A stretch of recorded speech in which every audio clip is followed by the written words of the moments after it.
guys, another exciting episode of the Stash Report from the Stash Project. Today is the 6th of November, 2015, and as you can see, we have our little hobby kitty bench mascot here. I've attempted to put him down like 8 times, and he keeps jumping back up here, so y'all get a kitty involved in your Stash Report, so deal with it.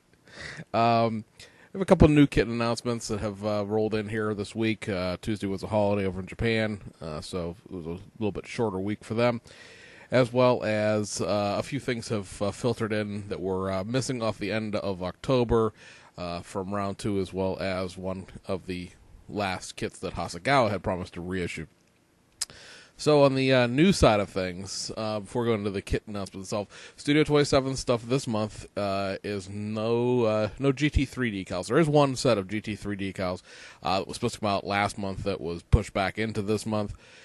But for this month, the decals and the detail upsets and all that stuff like that is all for you vintage rally fans out there. They're going to be doing a whole bunch of stuff for all of Hasegawa's Lancias that are coming out this month.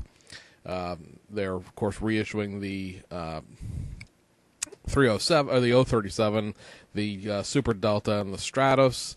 And Studio 27 is going to be basically reissuing, or reprinting, I guess I should say, all of the existing decals for those platforms, as well as doing a few new decals for the Delta and the 037.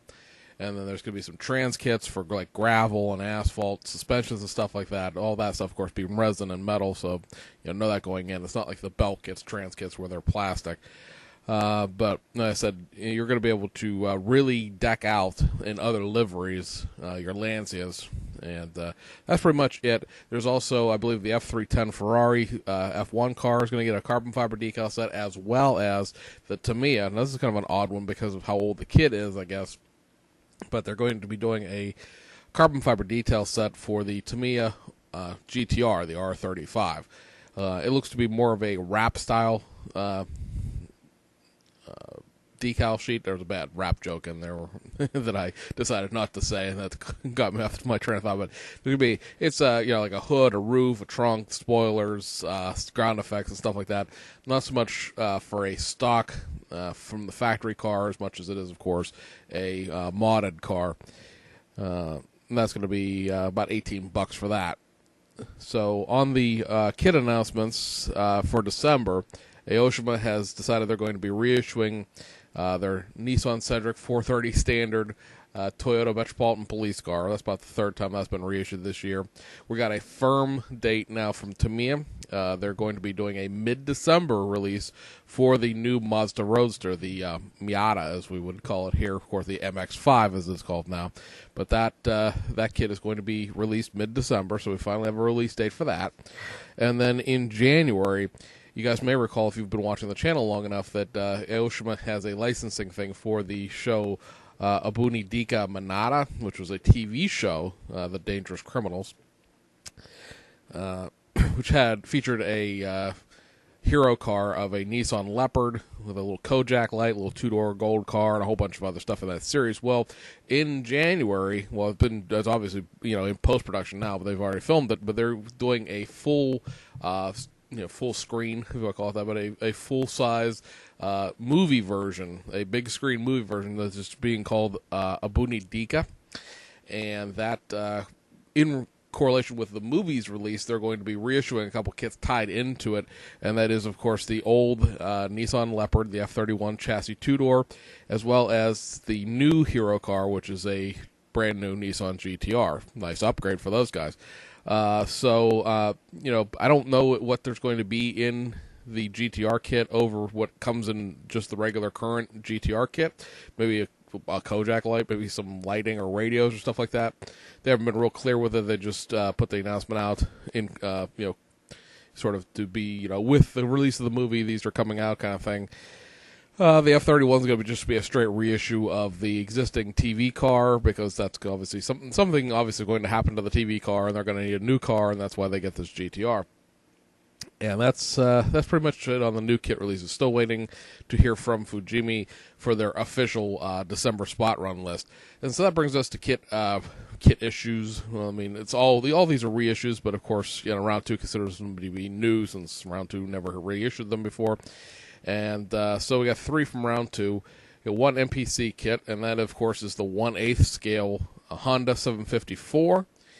I really don't know too much about this kit. I was never really into motorcycles in the first place. Plus, it's probably from a little bit before I was even born. This is retailing has to put it this way, has a shelf price of $44, but it's going for about $36 online. So consider the fact that it's not going to be a $20 kit. I saw somebody recently complaining that the Tamiya kit was too expensive, but the Tamiya kit is also 1/6 scale. There's also a 1/12 scale Tamiya kit of this same motorcycle that's about $22. So it really all depends on how big do you want it, how much money do you want to spend, kind of thing. I guess it's supposed to be a pretty decent kit. You do get all the vinyl tubing for all the brake lines and the engine detail. On the AMT side of things, 2 reissues, them being the Vanishing Point 1970 Dodge Challenger RT. This, of course, is the same kit that's always been in AMT's catalog. It was used to be I can't remember it was a Yankee something or other. It just blipped out of my mind.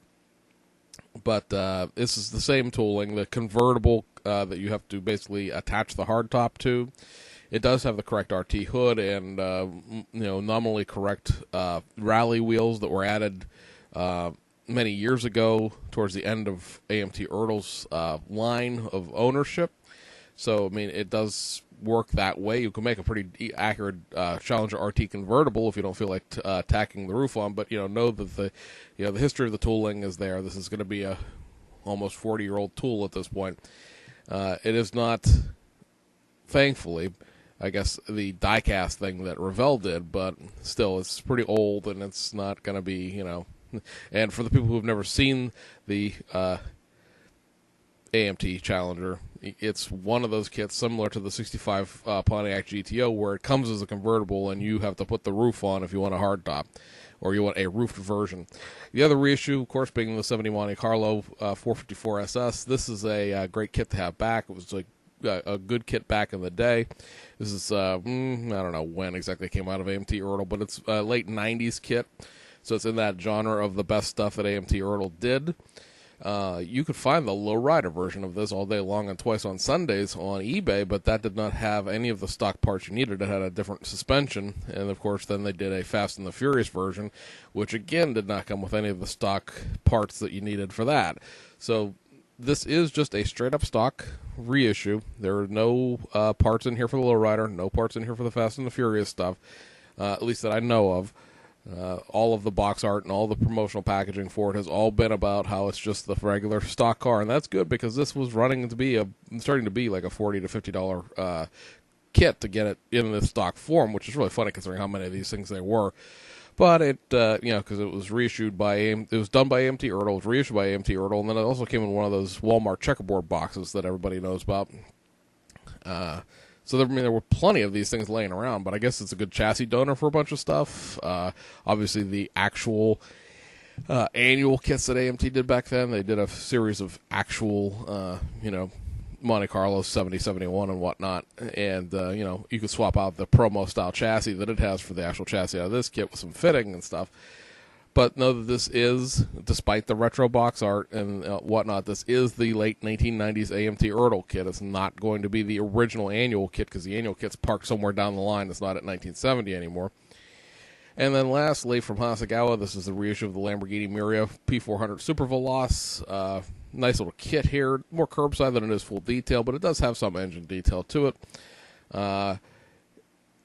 It's probably the only existing tool right now of any kind of classic Lamborghini. I mean, you consider that you go back into the Countach as sort of basically being the oldest car that Lamborghini has done that has got any type of love, quote unquote, from the model manufacturers. All of the intervening things between the Miura and the Countach have sort of been, left out, the silhouette and all that stuff. It'd be interesting to see somebody, even if they were curbside, came up with a new set of tools for those, because a lot of those kits were really bad motorized kits, or they're odd scale, like 1/20th or 1/22nd.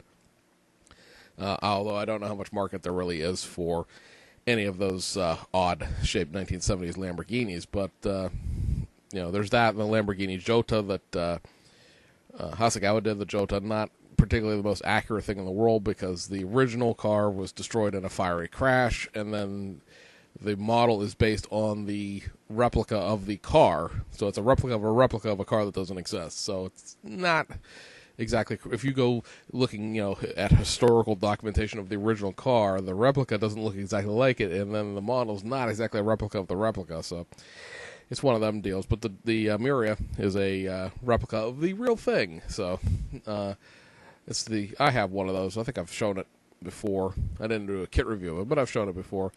And so that was out of production actually for a couple, probably about 8-10 months now. So good to have back in the catalog as an option to purchase there, sort of a shelf stuffer. So that really pretty much wraps it up. It's going to be a short video here because we're sort of, wallowing in that little oddball spot between kit releases and kit announcements. I guess that's pretty much it. We did the November video and whatnot, so we're just waiting now for kits to start coming in and for us to get the December spot runs from Fujimi to see what's there. I should say also that Studio 27 is doing 2 or maybe 3 livery decal sets. I can't remember how many it is now, for the Ferrari 512S. That is a Fujimi kit, and it is not currently in production. The last time it was run was 2008. I'm not sure how easy it would be to find one on eBay. I haven't looked, but that may be a tip of the hand to what's going to be coming out here, if not this month, in the coming months, because Studio 27 does not tend to run decals for kits that you can't get, because you can't get the kit. What do you want the decals for, right? So we'll see about what's going on with that in the coming months. So anyway, guys, farewell from the Sleepy Kitty. We'll see you guys on the other side.